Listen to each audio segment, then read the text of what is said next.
I've never had any problem ever with any drug, except the first time I tried Vicodin, there was such an explosion of pure euphoria. I spent the next 10 years trying to get Vicodin. And the DEA raided my office in 2005. In the 1970s, his parents broke the law to get cannabis for his brother who had leukemia. The kid could finally eat, and he's been making the case ever since. I'm Jay Reposa. After 30 years in tech and cannabis, I host High Functioning to show it actually works. Today's guest is Dr. Peter Grinspoon, primary care physician at Mass General and instructor at Harvard Medical School. His new book, Aging Well with Cannabis, is out now. He's a board-certified addiction specialist in recovery from opiates himself. One of the few who can talk about cannabis honestly from both sides. We get into the dispensary experience for seniors, cannabis as an exit drug from polypharmacy, and where the industry still gets harm wrong.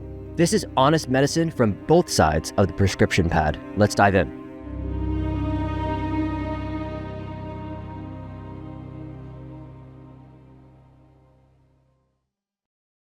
My name is Dr. Peter Grinspoon. I'm a primary care doctor at Mass General Hospital. I'm an addiction specialist. I teach at Harvard Medical School. I've been involved with medical cannabis my entire life, my entire 25-year medical career as a primary care doctor.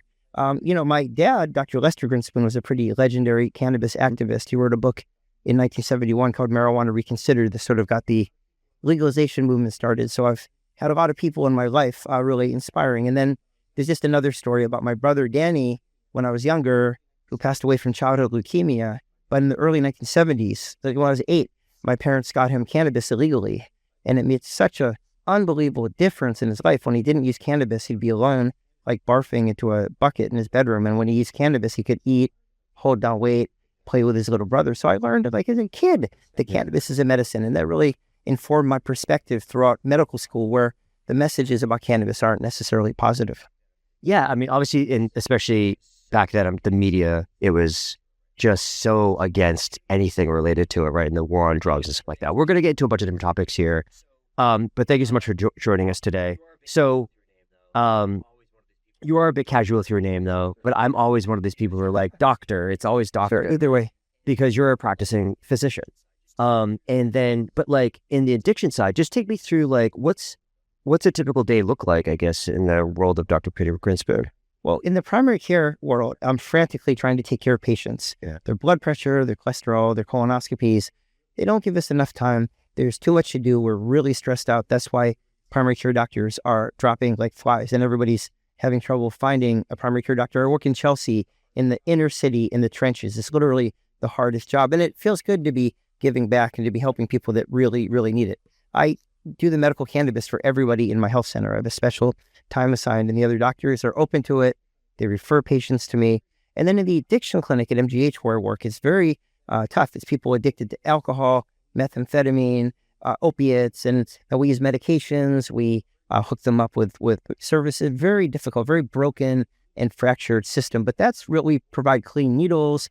So that's very rewarding work. A few people come in with cannabis addiction, and we send, usually young people, we send them to the right treatment. But like people come in with like methamphetamine, cocaine, opiates, and then also cannabis. That's all, so far down in terms of harmfulness on the list. It doesn't really get much attention in the addiction clinic. But if you're at MGH, how does that work with, because it's legal in Massachusetts, of course, but I know sometimes I've had a nurse on here before, Judas, and she was saying that like once you start mentioning cannabis use, immediately it gets weird, right? Because it's like, all right, once you start as a patient and start talking about cannabis use, there's like extra steps or something like that you have to kind of mark in their file that they're, Not necessarily. Okay.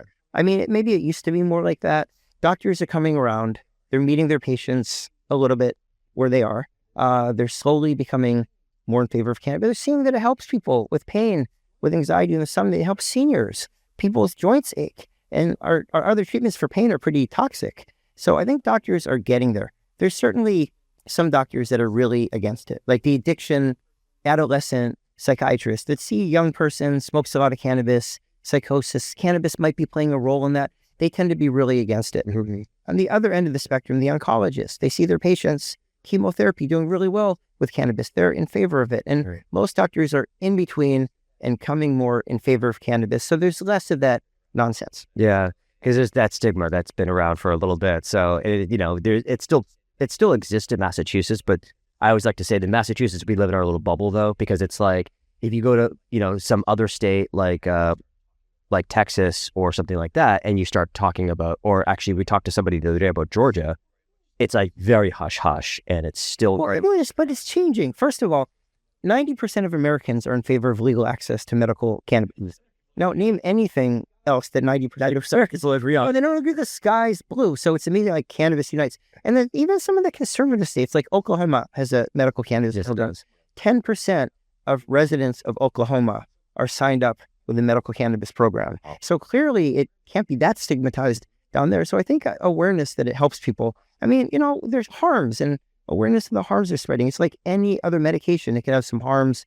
It has a lot of benefits. It helps most people. It doesn't work for everybody. I just think it's starting to become normalized, and that really is a good thing. Yeah, and I want to dive into the harms definitely, because I think, again, we live in our bubble, especially people in the industry, and a lot of people who listen to this podcast are in the industry themselves, right? Of course, there's consumers who listen too. But the people who are actually operators, whether they run the company or whether they're budtenders, trimmers, or retail floor staff, whatever, we live in this bubble of like, it's the miracle cure for the ages and all this other stuff, right? Because we're eating our own kind of dog food here.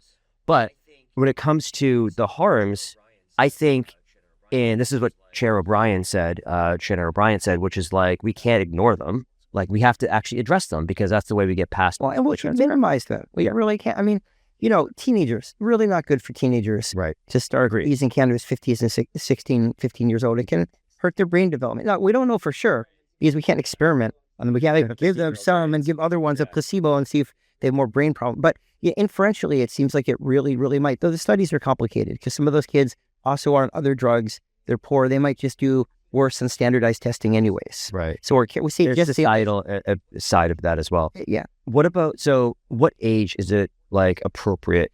Well, my wife worked in the psychosis unit at McLean Hospital, and the psychiatrists were like, wait till 25 and use all the cannabis you want. Right. I think most of the data is like younger teens, like 14, 15, 16. Mm-hmm. I think good luck getting college kids not to use cannabis. I think if you say 18, you could really say to the younger kids, just say wait. It's also not like draconian. I usually pick 18, though. 21 would be better, just from the point of view of brain development. Now, cannabis has positives. It helps people connect with people. It helps them be more creative. I had really great experiences using cannabis, not to mention psychedelics in college. So I just think it has positives. But, and some people react much worse to it than others. I mean, it can contribute to psychosis in young people. And I think you have to be predisposed to it, though, or something like that. Yeah, family history, right? But it's very dangerous, and people don't always know if they have a family history to mental illness, because people never used to talk about it. They're stigmatized. Right. Now, this is just me nerding out a little bit. Is there like a genetic test that says... Yeah, well, there are genetic tests that are linked to cannabis, to schizophrenia, and to heavy cannabis use. So there are genetic tests, but it's not something I can order in the clinic. It's like a research tool. Right, exactly. So getting back to the because I actually, what I typically say is, and I say this to my kids, I'm like 25. I guess kids are my kids too, but I'm like, for me, it's about brain development. It's just making sure that your brain is fully developed. 25 is very safe, very common. 25 is the safe. It's very safe. Yeah, 25 is better than 18 and 21, but I try to be a pragmatist, right? Sort of like making cannabis illegal. Why criminalize something that people do anyways? Right. Why tell a 20-year-old don't use cannabis if they're using cannabis because they're in college? It's like, why not say use small doses? Don't drive. Don't try not to smoke it. It's not good for your lungs. Better to use. Again, why not do harm reduction and make it safer? People tune out if you just say don't use cannabis. They just don't listen to you, right? And they don't talk to you, and it shuts down. At least shuts down the conversation. Yeah, it shuts down the conversation. Yeah, I see that. And social media can be very polarizing, of course, too. But like when there's certain posts on social media, especially if somebody starts saying like anything bad about cannabis on like a major news outlet, and sometimes it can be biased, and sometimes it can't be. They're not well researched when they say these things, but they'll come up with this blanket statement about like how alcohol. And I think I saw the other day, alcohol and marijuana have the same amount of brain negativity or something like that, right? And then the comment section is just like, well, I know what the comments are going to be, just by looking at who the person is, right? If it's like Kevin Sabet, it's going to be negative. If it's some like extreme cannabis, zealot, it's going to be very, very positive. But alcohol honestly was associated with 178,000 deaths in 2024. cannabis doesn't kill people. So, I mean, you just have to put that all in context. I mean, the other harms are, we don't recommend it for pregnancy or breastfeeding. However, the other medications we use in pregnancy and breastfeeding have problems too. Right. And most of the studies in this stuff have been done on smoked cannabis. If they're using edible or tincture, they might not have the combustion products. Right. And then furthermore, most of the studies we've done, we're doing the war on drugs. It was on illegal cannabis. Who knows what the hell was in it? So, if we were to study like tinctures, edibles in medical situations where people use lower doses, legal cannabis, labeled well, no combustion products, it might turn out to be much less harmful. Yeah, I do think about that often because obviously research has been it's one of those things that didn't really go too far, but you actually have some insider information on this research stuff because your father also wrote that book. So let's get to that real quick. So he writes the book. Was there immediate, did people look at you guys differently? Yes. Were there people walking down the street I'm going to cross the street, that's the Grinspoons? That book was really interesting because on the one hand, it did really well. It was reviewed in the front page in the New York Times Book Review, glowing terms, and it really provided the intellectual firepower for the legalization movement. At the same time, he got a lot of really negative consequences. Richard Nixon was talking about him and about the Jews, the psychiatrists, criminalize cannabis. He hated my dad. And Harvard Medical School never promoted my dad to full professor despite 180 scientific papers and 11 books, partially because of his views on cannabis and partially because he wrote this groundbreaking book in 1979 called Psychedelic Drugs Reconsidered, screaming for the use of psychedelics in psychiatry. And everybody crucified him for it. And now, guess what? 50 years later. Yeah, everybody's in favor of it. At my hospital, MGH, we have a center for the study of psychedelics. I mean, they should name it after my dad. They literally crucified him. But he was a real do-gooder. When he published Marijuana Reconsidered, support for legalization was 12%. And he worked on it for 50 years. And when he died about 5 years ago, support was about 70%. So the support for legalization went up about 1% for every year that my dad worked on it. Wow. What was the biggest takeaway from that book?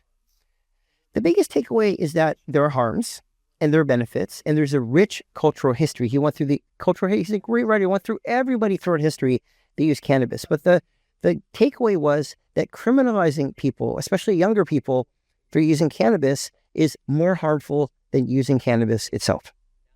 That's a great takeaway. And so now, obviously, that was a long, long time ago, 50 years ago, or 50 years ago since that one came out, because that was 71. Right, 55 years ago. Yeah. So, when is there now looking back retroactively at that original literature, the original research that was behind that, were there any flaws in that kind of going back? There's some things that maybe your dad got wrong? Well, he was pretty, he crossed his I's, dotted his T's. I think there's very little that he got wrong. He also wrote a book in 1993 called Cannabis or Marijuana, the Forbidden Medicine, about how doctors and patients could use it. And that paved the way for legalization of medical cannabis in 1996 in California. He was really involved in that campaign. I mean, I wouldn't say that he got things wrong. I'd say that the evidence base he had to draw upon was sort of limited because they criminalized it in 1937 and we could have been studying it all along. And the only studies were for harms. I mean, to study cannabis during the war on drugs, you had to prove that something dropped. IQ, motivation, sperm count, none of that's true. But they didn't fund anybody looking for benefits, only for harms. So we have this very skewed database, and it is science, but it's not really science if you're just looking for predetermined conclusions. So predetermined conclusion, that's a really good point, because that's why I think sometimes science gets a bad rap, because if the person that's running the study has something in their head predetermined and they're like, I want this outcome, right? Which is why you always have to look for conflicts of interest and stuff like that. Absolutely. And if NIDA, National Institute of Drug Abuse, is funding the studies, they're so against cannabis. They're getting a little better now, actually. But for 50 years, they were just like negative. And then it gets into the journals, it gets into the media, and this whole sort of very biased narrative suffuses our society. And now the opposite is happening. But it's been very interesting to watch how it's changed. Well, what I'm getting to, though, is ultimately, obviously, it's 55 years old, that book. So there's got to be, the studies themselves were just biased, like you said. So, what actually inspired, was it? Oh, my dad to write it? Yeah, why? Well, actually, write that? This is a really interesting story. He was seeing all the hippies using cannabis, And he thought, what are these young people doing? That's crazy. And he wanted to do a very exhaustive book to show how dangerous it is and how they should just stop. But when he did a deep dive into the literature, he found quite the opposite. He actually found the rich cultural history, the medicinal benefits. He did talk about the harms, the same harms we talk about today, but he really was intending it as a cautionary book against all the young people experimenting with marijuana. And it turned out to be a sort of very well evidenced argument against criminalization. So what about that was the first book, right? And then he went on to write 10 more, so 11 books in total. As he evolved over time and new information came out and research and stuff like that, did he have any specific like groups or collaborators he would work with on an ongoing basis to because research was also kind of suppressed, right? Yeah, well, he was the executive director for a little while of NORML, and he was always on the NORML board. And there were always these cannabis luminaries in our house. That's part of my childhood. We had these people always in our house, like Carl Sagan, all these really smart people smoking a joint, smoking the peace pipes. And there were these really intelligent, amazing, mind-blowing conversations. So again, you got to sit in on them. Yeah, so I'm aware of the harms, but it was so inspiring. And in addition to associating cannabis with like my brother healing, or not healing, but alleviating his suffering, right, I sort of associated with like really intelligent, fun conversations, a lot of laughter, a lot of social community. So I had a very different exposure to cannabis than a lot of people. I bet, definitely. So getting to kind of, were you always predestined to write your own books then? Because that was kind of like, was it an expectation that you would go that way? Or were you already like in your head, like, oh, I want to write books too? I think we were just really motivated. I have an older brother. He's a astrobiologist and he writes books about life on other planets. And he's very motivated too. We just write books. It's what we do. I'm a bookworm. I mean, I can't help it. I love reading. I love writing. I've always been that way. And it's just so, it's just my way of trying to give back and try to educate people. Like, my book, which we're talking about, I try to make it safer for seniors to use cannabis. And, my first book was a memoir. About 20 years ago, I became addicted to prescription opiates. You became addicted to 20 years ago, yeah. I lost my medical license for 3 years. And I wrote a book in 2016 called Free Refills, because doctors have access. A clever title, I didn't think of it, about like what it's like to get addicted and how to get unaddicted, to really raise awareness. I think to get rid of the stigma, you need to explain that a friendly primary care doctor can get addicted. Anybody can get addicted. We need to talk about have an open conversation with these things. Yeah. So I want to go down that path. My follow-up question was going to be, because I really wanted to know, just because I would take a step back, because I think the audience would crucify me if I didn't actually ask this question, which is, when those conversations were happening when you were growing up, because you dropped some names like Carl Sagan, like, do you recall any of the conversations that they were happening? Oh yeah, there are always these very pro-social conversations. The biggest one, what do we do about the nuclear threat? It's in the middle of the Cold War. How do we feed people? How do we ensure democracy persists? Why haven't we found life on other planets? That's really, he was a scientist, Carl Sagan, and my dad was always really interested. That's when my brother became an astrobiologist. He was so inspired, and he worked in Carl Sagan conversations too. And he would work in Carl Sagan's lab in the summers. So really, in deep conversations, I mean, it was really inspiring for a kid and a teenager. Wow, I can't even imagine. That's a very different childhood. So this is, what number book is this? Third book. So the first one was about Free Refills. A doctor confronts his addiction. How did you get addicted? Well, I was at a very unhappy time in my life. I think that's a big part of addiction. You're vulnerable if you can't get your emotional needs met. I was in an unhappy marriage. I was working as a medical student 100 hours a week. It's so abusive what they do to people. I'd be doing these 36-hour shifts. You go to work at 7 in the morning.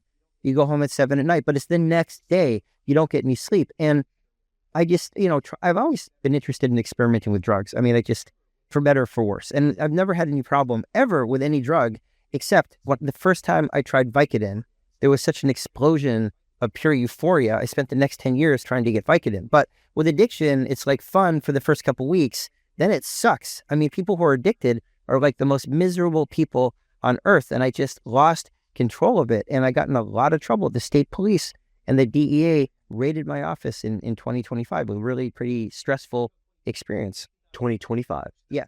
No, 2005, excuse me. 2005. I was like, that comes just last year. I'm sorry. 2005, I've been in recovery. Caffeine levels are dropping. I've been in recovery for 20 years, yeah. Wow. And so, so you got your medical license taken away. 3.5 years. 3.5 years. What was that like? It was miserable, but I tried not to sit around and feel sorry about myself. I wrote a memoir, which did well. And I also focused on my kids. I picked them up from school. And then the group that helped me was the Physician Health Services. They drug tested me for 5 years, got me therapy, got me into groups, and they helped me get into recovery. And then 5 years into recovery, they hired me as an associate director.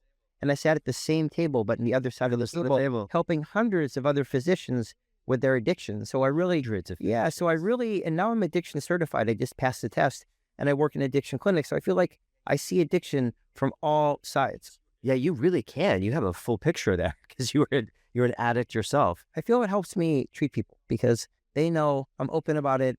They know I'm not judging. I'm not criticizing. Well, I think you also can have that empathy because I feel, there is often, at least in my preconceived knowledge of doctors, is that they can do no wrong and they always have an answer. And I think with you having gone through that, you had to get vulnerable, and you had to face the reality of you're immortal and you're not this unstoppable force as a doctor, and having the empathy to see that in other people, being like, hey, you're in a situation that was a very challenging time in your life, and you happen to pop a Vicodin, and you were like, I like this, you know what I mean? So let's keep on doing this. And so to have the empathy from the other side, I think, of the table is really important, especially for the because that is such a sensitive thing, right? Because those people are very vulnerable also. But you said hundreds of physicians. Wow. I didn't realize it was that much big of a problem. Huge. I mean, say the population at large has about a 10% addiction rate. Physicians have a 15% addiction rate. We're under so much stress and we have so much access to medication. It's not just pills. It's alcohol. We have the highest suicide rate of any profession, especially female physicians. There's a lot of burnout. 80% of physicians are burnt out, and it's really stressful being a physician. But back to your point, the doctors in recovery are the nicest doctors. They're just down to earth. They're not these narcissists. And I think the two most important skills to being a good doctor are people skills, being able to connect with your patients, being able to connect with the specialists, the other doctors. It's a team sport. It's a team sport. Yeah, and humility. Humility is crucial. Yeah. And it was such a humbling, I've always been nice, honestly, but much more humble. It's just a humbling experience. And humility, I don't know all the answers. As long as I can get you to someone who does know the answers, that's all that matters, right? So because it raises so many questions in my head, because I didn't expect the conversation to go in that direction. But I do feel again, I always have doctors on this high pedestal, right? But the burnout, I can imagine 100-hour weeks and stuff like that. That just must be, you have to be a certain type of person to come out of that somewhat sane. People are suffering. They really are. Now, doctors really range. Yeah. The doctors I work with in my health center were in the trenches. They're really pro-social. They're really progressive. You won't meet nicer, more humble. It's MGH. Yeah. In the health center, it's great. They also have these specialists that think they're God. There's a joke, what's the difference between God and a surgeon? God knows he's not a surgeon. So doctors really range, anyone. But again, I think humility and people skills are the most important things you want to find in a doctor. It's hard to find. Yeah. And so what happens when the conversation goes to cannabis in those conversations? So for cannabis use disorder, I think that's what they call addiction, right? Cannabis use disorder. Because obviously opiates, all this other stuff that come, really deadly stuff, bad stuff. But in the cannabis use disorder, I feel obviously you're trained, so you wouldn't say something like this, but I can imagine somebody, if you were to tell your friends, oh, I might be addicted to weed or something like that, they'd be like, dude, get over it. It's just weed, right? Because there's that opposite almost of a stigma where it's so accepted. Right. How could you be addicted to weed? It's a harmless plant. Yeah. But when you're talking to patients, when they have CUD, cannabis use disorder, what are those conversations typically like? Right. Well, a lot to say about that. I mean, people do get addicted to it. I consult on addiction. I consult on medical cannabis, but I treat people with cannabis use disorder. It's real. People bunkered, usually young men bunkered in their basements, playing video games, not working, not socializing, taking 60 puffs a day off their vape. The cannabis isn't the only problem. It's hard to disentangle how much the cannabis is making it worse or how much it's a symptom. But I really, and it's also like a lower rate of cannabis use disorder in medical patients. I think it's more recreational patients. I've seen it some people find it so euphoric, they can lose control. It is exaggerated how many people have cannabis use disorder. The addiction psychiatrists, who tend to be anti-cannabis, define what is addiction and what isn't addiction. If you give me just a minute, to have cannabis use disorder, you need to have 2 of 11 criteria. They tend to be like losing control, dangerous situations, but one of them is tolerance and one of them is withdrawal. And if you have tolerance to cannabis, you need a little more. Withdrawal symptoms, like everybody has if they stop abruptly, so they have to fly to some other country, that can give you a diagnosis of cannabis use disorder. But for opiates, they say there's an opiate exclusion. If you're using opiates medically and you have tolerance and withdrawal, and that's it, you do not qualify for addiction because tolerance and withdrawal do not, in and of themselves, constitute an addiction.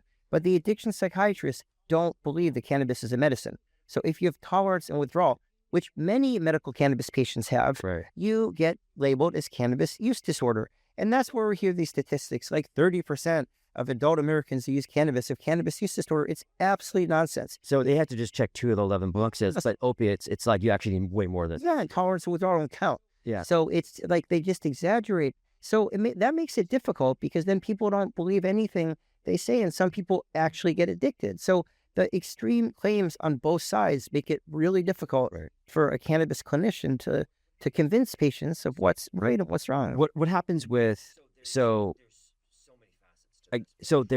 there's so many facets to this, but I'll try to keep my narrow focus here. Rescheduling to Schedule 3 through the Department of Justice basically says the government says there is medical use, right? So when does that translate to the doctors, where they're just like, oh, it actually does have medical use? So now, not for like prescriptions, but more of like changing the attitudes around it. Well, there are many things that have been, as I talked about before, changing the attitudes. Hopefully books like mine about how to use cannabis for seniors, the fact that patients are doing so well, the fact that doctors are getting exposed to it, not through like this drug war narrative, but through the lens of their patients doing well. Mm-hmm. And now that's just one more thing that's going to contribute. People like me working hard to educate doctors. I spend a lot of time speaking to doctors. Slowly, the stigma is going down across the board and the acceptance is going up. And that's just going to be one more brick in the wall, one more thing that helps push us towards the recognition that cannabis is, in fact, a medicine. Right. And because what you brought up was, that checkbox of 11 things, and it, these 2 have to be checked, tolerance and withdrawal. When does CUD become that third check? We're like, well, that's not enough to do cannabis now, I guess is where I'm kind of going with it. Right. Well, who decides that? Well, it's like the psychiatric boards or something like that. Any clinician who sees a patient decides if the patient's addicted. The definitions of addiction come from the addiction psychiatrists, mm-hmm. and they tend to be pretty anti-cannabis. Not the younger ones. The younger ones are cool. Right. And it's just the older ones, they tend to be more bunkered in. They should run more mentality if they're seniors. Yeah. No, absolutely. It would really, really help. This book would be really helpful for doctors and for patients. It talks about what does it treat, what doesn't it treat. No, cannabis doesn't cure cancer. If you get cancer, you see an oncologist. And you use the cannabis for the nausea, the vomiting, the pain, the anxiety. It's very well studied. That is something that exactly, but it does help with pain, anxiety, insomnia, spasticity. People are getting older. They're on a million medications. Cannabis can help them peel off some of the medications. It can be much safer for pain than opiates or even your non-steroidals like your, ibuprofen, your Advil, your diclofenac, your naproxen. I mean, these older patients can't use a lot of these medications. What are they supposed to use for pain? They're finding cannabis, especially at a modest dose. You start low, you go slow. These seniors are finding cannabis to be incredibly helpful at alleviating a lot of the specific symptoms you get when you start to age. We weren't really built to live to 80 or 90. We used to live till 40. And I just want this book to be for seniors to help them get started, to use this safely, to minimize the harms, to know what harms there are, to avoid them. I even go through what it's like to walk into a dispensary.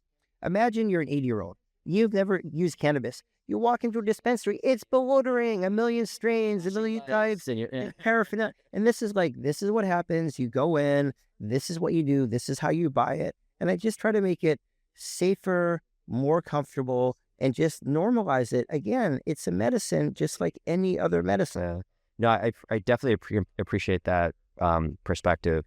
My parents are aging, they're seniors, but I actually recall my grandfather towards, for his kind of pain relief, they prescribed him morphine, like the little morphine. Yeah, that's such a bad choice. And he probably lived for another like 5, maybe actually, I don't know when he started, to be honest, like 5-10 years before he passed.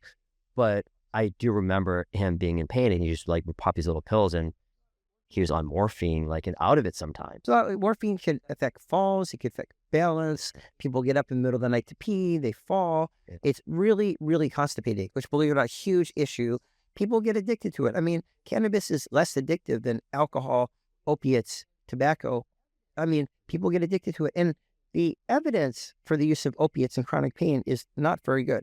Opiates, if you have severe pain, you're hit by a car, you're post-surgical, you need opiates. Yeah. Cannabis is good for mild to moderate pain. Right. But I'm convinced for that kind of pain, he would have done much better on a modest dose, some CBD, some THC. Mm-hmm. He would have had less medical danger. He would have had more mental clarity, and he would have been more physically comfortable. Yeah. Well, it was a different time too. He's passed for well over a decade at this point. But so getting to the book though, what's your target audience? So senior, what age approximately is? This was aimed at 65 and above. Okay. It's really amazing. The demographic that's embracing medical cannabis most rapidly right now is the senior 65 and up population. And they're underserved, I feel. There's no education for them. That's why I wrote this book, to make it just safer and more comfortable. But it's also for family members. People are sick of watching their parents suffer. And they're sick of like having them on 20 pharmaceuticals. Yeah. And so kids give their parents cannabis to try, but they might give them the 20 milligram gummy that they use recreationally. And then the parents have it's awful to take too much cannabis. We've all taken that brownie that has like knocked us out and give us an anxiety attack. And like, then they get turned off from the entire endeavor. And this is about how to take 2.5 milligrams. Then you go up to 3 and work your way up slowly. So it's for parents, it's for elders, and it's for family members, and also for doctors. Doctors can learn a lot. This is exactly the education that doctors need, so they're often caught flat-footed when patients bring up cannabis, because they're not really against it, but they don't know anything practical about it. So this would really help them talk to patients. So what about the operators themselves? So like, if you were to speak to a budtender, and a budtender was talking to a senior who came in looking for some cannabis, what are budtenders kind of like, in your experience, saying either wrong or right? That's the problem, because so few doctors can help patients until we educate them. Mm-hmm. Most patients end up getting their information from the budtenders. Now, I've never met a budtender that isn't like incredibly nice, kind, caring, and enthusiastic person. Yeah. They tend to be cannabis enthusiasts, but they're not medically trained. They just aren't, and they shouldn't be making medical recommendations. They're doing their best. They've done studies of like calling up dispensaries, and like 80% of them recommended it for pregnancy, which is just not what you're supposed to do. And, my experience with the budtenders is like, someone will come in, I have a migraine, and they'll be like, oh, my cousin had a migraine at a Dead concert 5 years ago, and they tried this strain, so why don't you try this strain? And that's the doctors need to be saying, and the most important thing is the dose. Really, the CBD, the THC ratio, and the dose. Ratios. And the budtenders are like young people who probably use a lot more, and they shouldn't be giving medical advice, but if they are giving advice, there should be training. Yeah. How do you speak to seniors? They should read this book. I want to sell this book in dispensaries. It's hard to know how to get it into the dispensaries, but they should know to say, why don't you take a 5 milligram gummy, take half of it, and see what happens. There are a handful of dispensaries that do actually have books, because we've even had some people on here, dispensary ownership said like, oh, we've got like a whole bookshelves of where people can actually like buy these books, and but I think training is actually key there as well, because we've been told by people who email us and call us and stuff like that our products do really well with seniors. And so, but we're like, well, how do we serve, like, we don't know how to even get to that audience really, because, obviously there's a limited amount of advertising and stuff like that we can do. So it's, we're basically trying to train up the budtenders ourselves to make sure they speak it out, Right. Nobody wants people to end up in the ER from taking too much. Absolutely. That's just a self-inflicted injury the cannabis movement. Absolutely. And it's harmful to the seniors. I mean, and it's all preventable. We just need more education. Right. And I wish the doctors were more helpful. Have you ever looked into partnering with something like the Ganjier program or anything like that, where they do the education? I don't know much about that program. Here is more of like it's really focused around the plant, Right. But I don't think they go into the medical side because again they're not doctors. But it's really more of like a training that gives you Budtenders like a base level of education. That's interesting. Yeah. So I would potentially look into Ganjier, and there's another one I can't remember their name, Max. I can't remember your name, Max. I apologize. In the org that you work with. But there's a bunch of these programs that some dispensaries, not all, will send their Budtenders to this, course basically. That's like great. more about because you're right, because a lot of people are coming in, they're enthusiasts, and they're very enthusiastic about working in weed because they're like, this is, I can't believe I'm, have a job in weed. Yeah, I just liked it so much as a kid. Now it's as like a, teenager. And now I get to work in the industry. We had a Ganjier at my last book party. It was a huge book party, like 200 people. We had alcohol. And we wanted to normalize cannabis, but not like feature it or, So we had a Ganjier, this really great guy named Charles. And, everybody at the party immediately flocked to the Ganjier. Well, because people are so curious. Yeah. People are just like, what is this all about? And I think, especially in a setting like that where it's kind of more intimate, it's not like this, it's not like a conference either. Feels probably very safe to go up to a person and be like, oh, this person's at the party. They're talking to people already. Let me go talk to this person because I had a question about CBD. Right. Like, what is CBD? Like, why do I need it and stuff like that? Yeah, he was great. It was really fun. Yeah, I feel like, I just wish it was economical to do events like that because, in the industry as an operator, we can have to pick and choose kind of our battles because we only have so much marketing budget to go around for these things. Of course, yeah. The money is tight everywhere in the industry, of course. But but we're always thinking about like, oh man, if we had this little event where we could educate like a group of people, that, would be huge for us. But like, again, it's like organized. It just takes resources, which is time. It's a lot of work. Yeah. This party was a lot of work, but it was really, where was this party? we had it we live on a college campus, LaSalle University. So we had the first part of it was at a huge building in LaSalle. We just had speeches and talks and toasts and dinner. Then we had the after party at my house. And that's where the Ganjier was. And it was just a great after we catering. We had a pizza truck. It was just such a fun party. When was this? This was in 2023 when my last book about cannabis came out, Seeing Through the Smoke. So I'm invited to this party then. The next party. Yeah, but we're still recovering from the last party. We didn't. The next book will have a big party. Every other book. Fantastic. So what do you like from this specific book? Was there a chapter in here that was just like the hardest to write? Or did it all come kind of natural, like it came out? It all came naturally. I actually wrote a chapter on psychedelics because I think everybody's talking about that. And seniors are interested. And I just wanted to be like, what are the different psychedelics? What's the evidence if they can help? What are the potential harms? And if you're interested, it's difficult, but what do you do about it? So that, the cannabis stuff I could do in my sleep. I really know the stuff. But the psychedelics, I had to really, really concentrate to make it, on the one hand, to make it thorough and credible. But on the other hand, not to make it so full of studies that it's not readable. Right, exactly. Because it also, with anything, especially in books, though, it has to be a little bit entertaining. It has to have a nice flow to it, right? Which you got to keep the pages turning. Yeah, you got to keep the attention, right? Because otherwise, it's just dry. I've read books I apologize. I've attempted to read Gödel Eschelbach, for instance, GEB. I'm just looking at them. It's so dry. I'm just like, I can't get through this thing. No, this is the last thing. This is not dry. This flows. This, more than any of my other books, was deliberately written to be a how-to, to be entertaining, and to be very straightforward. If they could, is the psychedelics one probably the most chapter you're proud of because you had to take the time to actually do the research? I'm proud of the whole thing. I mean, I'm really proud of, I talk about my family's experience. I talk about the social history, the fact that we arrested 20 million people over the last 50 years, mostly people with black and brown skin, right, just for simple cannabis possession. I talk about how it became legalized. What do you do in a state where it's not legalized? Can you fly with it? What does it interact with your other medications? Right. So I'm sort of proud of how A, readable it is, and B, sort of comprehensive it is. What if there was one chapter in the book that you would just give to somebody as this is the chapter you need to read? Is there a specific chapter that you'd be like, this chapter 17 is the one? Yeah, the chapter on how to get started, how to safely get started. What are the products? What are the delivery methods? What are the pros and cons of each one of those? And how do you really start low and go slow? Take your time, get people up to the right dose. You don't want to overshoot. They have a bad experience. with any medication, use the lowest effective dose. And, you just don't want them to have a harm. So the one about like how to get people, seniors, safely started on cannabis is the one that I'm most proud of. So that one specifically, we covered it a little bit, but so it's a chapter on 65 plus year olds and like walking to the dispensary for the first time. Step by step. Step by You step. deal with the security guard.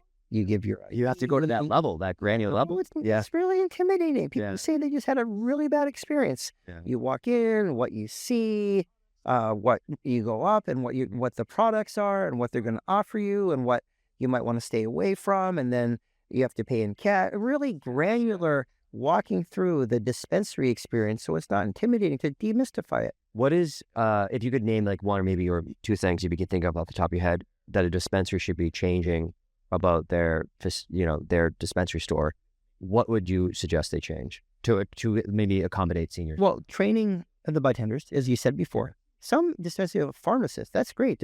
For seniors, does it interact with your blood thinner? The CBD at high doses can raise the level of your blood thinner. So a pharmacist. And then it would just be great to have like a neutral person there to answer questions. Someone that people, not to sell you stuff, someone that people can walk up to and say, what dose should I start? What are the different delivery? Just someone to educate. There's not really anybody that, it's presupposed that you know what you're doing and know what you want by the time you get to the dispensary. But again, I'll start an 80-year-old on a small dose of cannabis for their arthritis because they can't take ibuprofen and they don't want to be on opiates.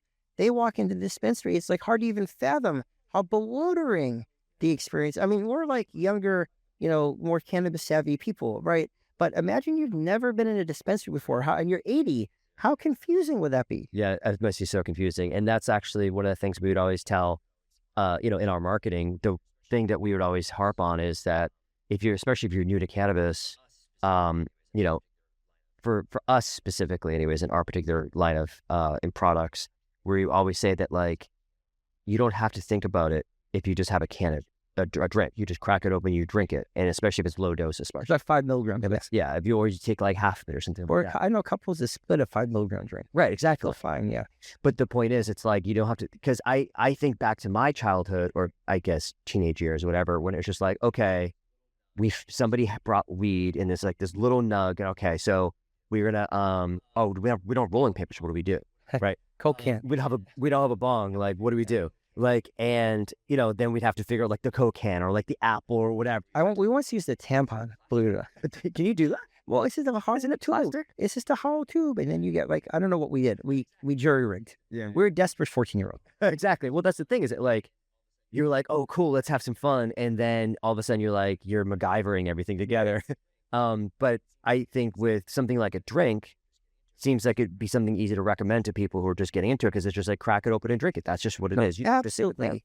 I work in a clinic where people are pretty poor in Chelsea. Yeah. And they have a lot of trouble affording their medications. So like I had a couple patients, I got them off Percocet onto cannabis. I got them off Valium onto cannabis. The same patient. They were doing so much better. But then after 3 months, they're like, I'm back on the Valium. I'm back on the Percocet. I'm like, what happened? They're like, I felt much better, much healthier on the cannabis, but the cannabis was $100 a month. And I pay $1 a month with Mass Health for both the Percocet and the Valium. I couldn't afford the cannabis. And I agree with the drinks. They're great, except they're expensive. So yeah, sure, if you're in Wellesley working there, that would be great, or whatever, Dover. But in my clinic, it is expensive, and we need to find a mechanism to help these. A lot of people on fixed incomes. Seniors are on fixed incomes. And, veterans are on fixed incomes. And it's just not fair. Cannabis can't be just for the well-to-do. Same with psychedelics. We can't just be for rich people. Right. We have to find a way to make it accessible to all patients. And I feel like that's so because you're tapping into the whole, and we've danced around this a little bit, and I feel like we have to address it already, which is the healthcare system. It is like, because Valium being $1 a month or Percocets or whatever is just. Yeah, well, because obviously they've got scale at this point, stuff like that, and drinks don't really have scale.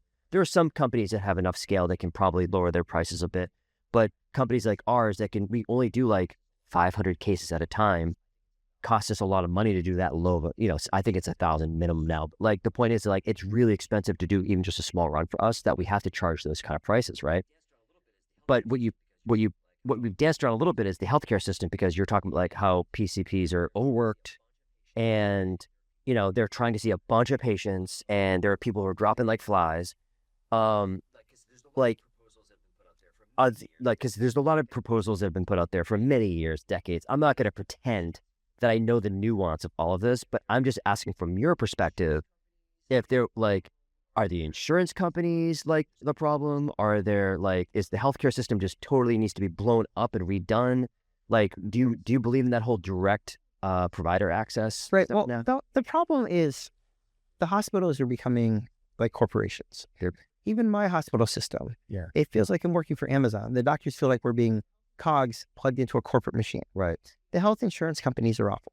People want to be on Wegovy, Ozempic, Zepbound to lose weight. Everybody has lower health care costs when they lose weight. The insurance companies put up so many hurdles to paying for it. Their strategy is waste our time so we give up.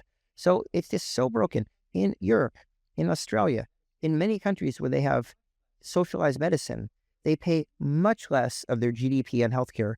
We rank now like 24th in like these healthcare measures in the world, and we spend more money on healthcare than any other country. It's because the hospitals and the insurance companies siphon off so much of it.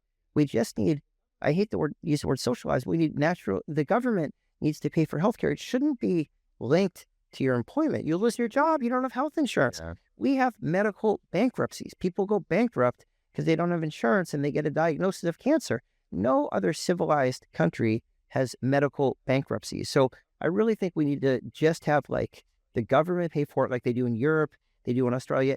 People have a safety net. There's a minimum. And then if you want to have private insurance, you can do that. Right. You can still have private insurance. But everybody has a safety net. So you don't have these people like addicted at mass and cast, homeless, living in tents. You don't have any of that. Right. Well, because I do feel like there's when you talk about stuff like that, if there's no safety net, a social safety net, you do get those situations where you get addiction, right? You get a lot of people because you're not able to. That's what we see in the addiction clinic. And addiction is not getting over an addiction. This is what I write in my book, Free Refills. Addiction is not just about not taking the drug. It's about getting your needs met. It's about connecting with people. And for the people we see in the addiction clinic, they have nothing. A lot of them are unhoused. They don't have employment. They have criminal records. And you have to give someone help get them get off the drug and stabilize them, but give them a pathway out of addiction. They need housing. They need health care. They need employment. I mean, in Portugal, they legalized drugs. They spent the money not on arresting people and incarcerating them, but on treating addiction and on helping people find a pathway out of addiction. And they're doing really well. Our criminalized war on drugs, negative approach really is just not serving people well. And I think there's still this remnant still around, obviously, from the 80s. You know, I just saw this again. I'm on social media a lot, so I'm like scrolling all the time. And I did see somebody, there is a country out there, I'm not sure if it was Portugal or not, that's providing, like, if you want heroin. Oh, wait, so I think it's Switzerland. Yeah, they're providing. Some of the Nordic countries, they're medically, heroin is like Schedule 1 here. It's used as a medicine. Schedule 1 in the Controlled Substance Act. It's used as a medicine in Europe. It's really, really effective. But, you know, that's not that different than what we do. We give, I was going to say, methadone, we give Suboxone. It's right. We give opiate replacements so that people are stable. If you were to look at my patients on Suboxone in my primary care clinic, you would never be able to pick them out from the other patients. They're like back at work, back with their families, healthy, doing well. We look at addiction. If a person has diabetes, they need insulin. No judgment, no shame. If a person has opiate addiction, they need methadone or Suboxone. No judgment, no shame. It's a medical disease. Unfortunately, many people don't share the opinion that we have. Right.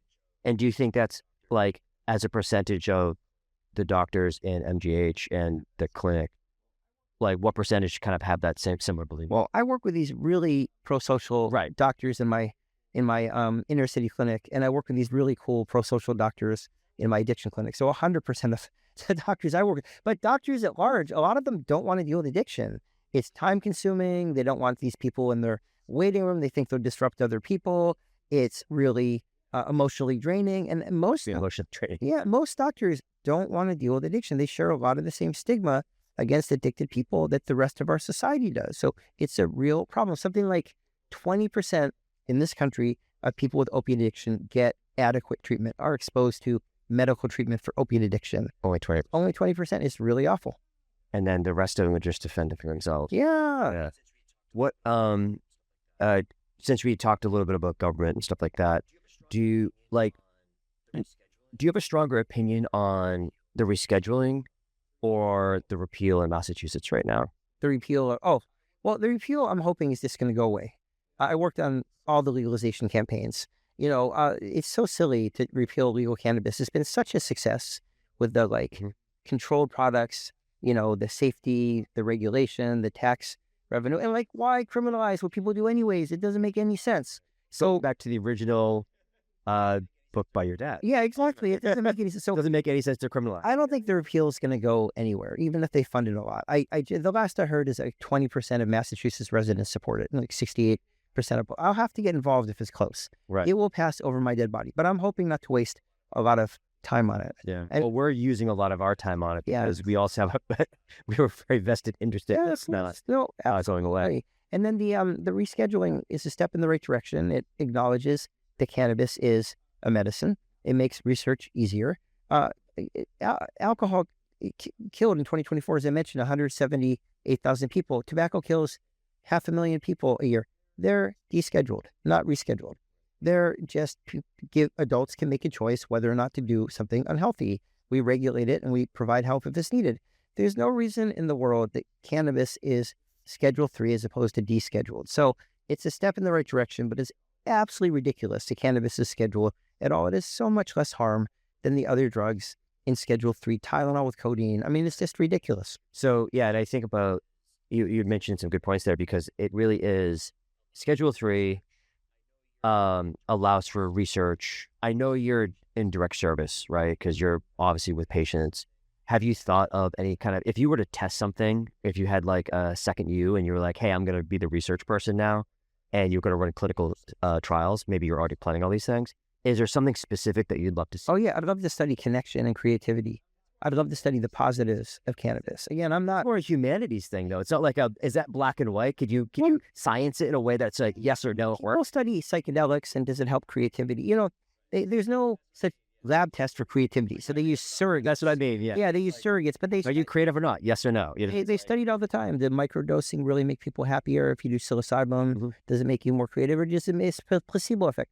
I think there should be more studies on how cannabis helps you both medically with seniors and just in general, because there's a reason people use it, and people have used it for 5,000 years, and we've never studied any of the positives, just the negatives. And not to advertise for cannabis or get more people using it. I mean, it does have harm like everything else. I'm not trying to make more people use it, but just to understand why writers, painters, academics, how it helps some people with math, really helps some people with ADHD, and just to study some more of the positives so we understand them better. Yeah. I think I came from a medical perspective myself because I had a medical issue. That's why I started consuming. And that's the reason why I started the company, because I want to spread it kind of far and wide. But I did notice a creativity boost of my own, because it's a very common thing, but I guess I wasn't expecting that, because again, I was treating something medically, and then all of a sudden I was like, oh, my brain can now slow down, and I can actually kind of walk in and focus on things, because my brain will just go in 700 different places if I'm not careful, you know what I mean? And then I'll just be, and this is something my kids actually have the same attribute, and I call them going off to space. Well, I'll be talking to them, and all of a sudden they'll just lock, and then I'm like, hey, and then I'm like, hey, where'd you go? Did you go off to space? Where did you go? Because their brain just kind of left for a second and wandered into some idea and some kind of thing, and they made 8 connections to something else. And then when they come back, they're just like, where were we? What were we talking about? Well, that's exactly it. I know friends, relatives, and a ton of patients that describe ADHD, for example, is like a million thoughts at once. And they take a very modest dose of cannabis, and they can focus on one thought at a time. And it's really amazing. Some of them can articulate their ideas. They can speak much more fluently, right. Because it's one idea at a time. It's really amazing. That's the kind of, no one studied that. That's the kind of thing, because we could help people. Yeah, I think that it would be a huge help for me growing up as well, because I do feel like there was many opportunities that I had growing up to, whether in academics or whatever, that my brain couldn't process the right way, you know? But getting back to your book, because we're going to start to wrap here, like what specifically, like you just launched this, right? Last week. This is current, right? Yeah. It's very fresh. So it's in the bookstores. You can get it on Amazon. It's all over the place. Yeah. So that's where I was going with it. So like when it comes to book promotion and stuff like that, obviously podcast, like what other plans? Do you have any book signings coming up or anything like that? Book signing, one in Western Mass, which is going to be really fun in June. One at the Brookline Booksmith in August. So some book signings, a lot of social media, digital media, a lot of press, really just like a ton of talking to the media and a ton of podcasts. And then I'll be going around speaking. I do a lot of public speaking. I love public speaking, and I do a lot of writing. I'm on social media a lot. I've got on all social media outlets. So I really, I love to write. I wrote a piece for Harvard Health on CBD, and it got 5 million page views. Nice. And I felt so good about that, educating people about CBD, making a difference. Right.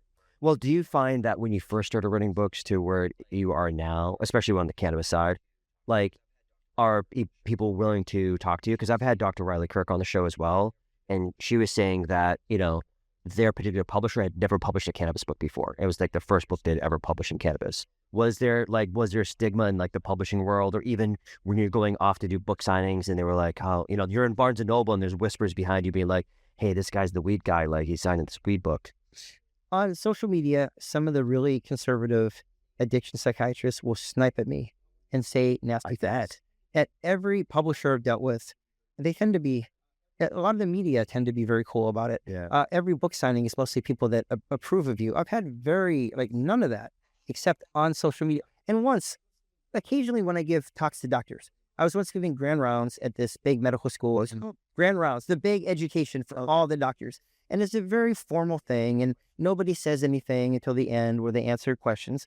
And 2/3 of the way through, this older psychiatrist interrupted me, which nobody does. Nobody does that. Grand rounds, it's like a really formal, prestigious thing. And he's like, you're lying, you're misinforming, this is hurting us, blah, blah, blah. So the guy just snapped. It was so weird. And then everybody apologized for him and got, dragged him out of the room. And it was so awful.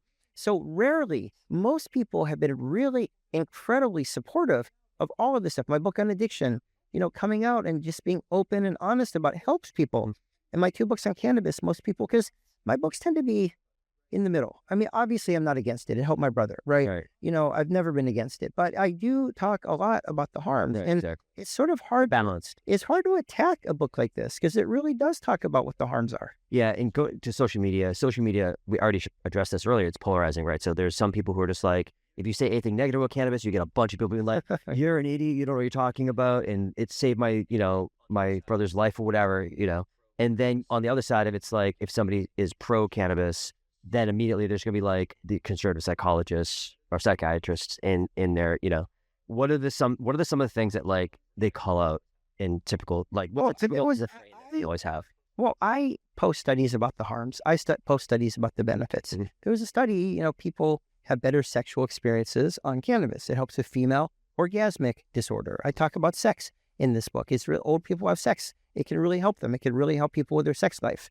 So I posted on Twitter, this one study, cannabis improves people's sex life. And this addiction psychiatrist was like, you're promoting cannabis use. You're trying to get everybody addicted. And I was like, look, I post on both sides, but you can't just post the negative stuff. Yeah. If you just talk about the negative stuff, or if you just talk about the positive stuff, people can't make an informed decision. Yeah. And people have to have knowledge is power, and people have to make informed decisions. Oh, that's amazing. I love that because I do find that, because now there's actually a lot of medical research that's coming out. And so as new medical research is coming out, it's funny to see the 2 different social media perspectives claiming it as a win for themselves. Yeah, no, they're like, oh my God, this is amazing. Like it does all these wonderful things. And other people are like, did you see all these negative things that happened in this report that just came out? Like, how do you battle something? Not battle, but I guess social media is one of those situations where it's a free. I just try. I also have a YouTube channel. I tried, and with my books, I have a Substack. I just try to provide neutral, credible evidence for people, and that's the best I can do. There's also like publication bias. If a study doesn't show harm, nobody talks about it in the press. If a study doesn't show a benefit, nobody talks about it in the press. If it shows a harm, huge headlines. If it shows a benefit, huge headlines. It's called publication bias. But what it doesn't do is just as important as what it does do. Right. We should reporting on these. So the perspectives get skewed because only the positive results on both sides get publicized in the media. So it's really difficult. It's called publication bias. It's really bad. I'd never considered that. Isn't it more boring? A study that shows it doesn't cause psychosis. A study that shows it does cause psychosis is more interesting. It's clickbait. Yeah. It's more people are interested. It's a business. It's the snooze if it doesn't show anything. Because we already talked about this a little bit as well, which is you have to know where the conflict of interest in certain studies and who's funding it and stuff like that. So when I'm looking through a journal, I will automatically go to the conflicts of interest first to be like, and then the funding source, like who funded this show. So I have it in back of my head, like, okay, I'm reading this through the. So also, there's a limitations section. What's that? There's a study in every study. In the conclusion, there's a limitation study where they admit the limitations to the study, and in some of them it'll be like cannabis caused this problem, but we didn't control for other drug use, poverty, incarceration, and the limitations are really interesting because you could right off the bat, if you look at the limitations, and ideally you have to read the whole study because when they summarize it, the authors are trying to make it look sexy and try to make one point, but often it might harm this, but it can improve your blood sugar control, and it's really nuanced what the effects are. And they pick one thing and they say cannabis does this, either positive or negative. And you just have to, if you can, read the whole study because the studies are very different from the conclusions of the studies that are like a paragraph long. And then they're very different from how the press interprets the conclusion. So it's like the game of telephone. Everything gets distorted. Right. Yeah. I'm definitely guilty of looking at the summary, looking at the conclusion. No, but it's very time consuming. It really, I can't read all the studies. Yeah. I mean, because they're coming up more. And again, with this rescheduling to Schedule 3, the Department of Justice, we're assuming that there'll be more research even now, more on top of it, because now it's actually, government says Schedule 3 has medical benefits. Still a lot of red tape with the research, number one. Okay. Number two, they're not allowed to do research with like the products that people actually use. They have to get it from certain sources. Still. Yeah. Like, I guess it has to go through FDA now. Yeah, exactly. Well, with the DEA usually. DEA. But it's complicated. There's still a complicated regulatory environment. And research takes time. So if they start doing research today, we'll have results in 2 to 3 years. It's not going to be overnight. Right. Okay. 2 to 3 years. I can wait. It's a long-term. So very cool. As we wrap here, any shout outs, anything else you want to mention about the book or where to find it, all this other stuff? Can we cover a little bit? Oh, sure. Well, people can reach me on my website. I have a contact me button if people have questions. My website's just petergrinspoon.com. Like grin like smile, spoon like fork. They can reach me. And I do have a Substack and a YouTube channel. We talk about all of these topics. The Substack's free. The YouTube's free. It's really just educational. And they can find the book in bookstores, Barnes & Noble, whatever. And they could also find it on Amazon, or Barnes & Noble online very, very easily. Oh, fantastic. Thank you so much for your time, Peter. This is a great conversation. Thank you so much.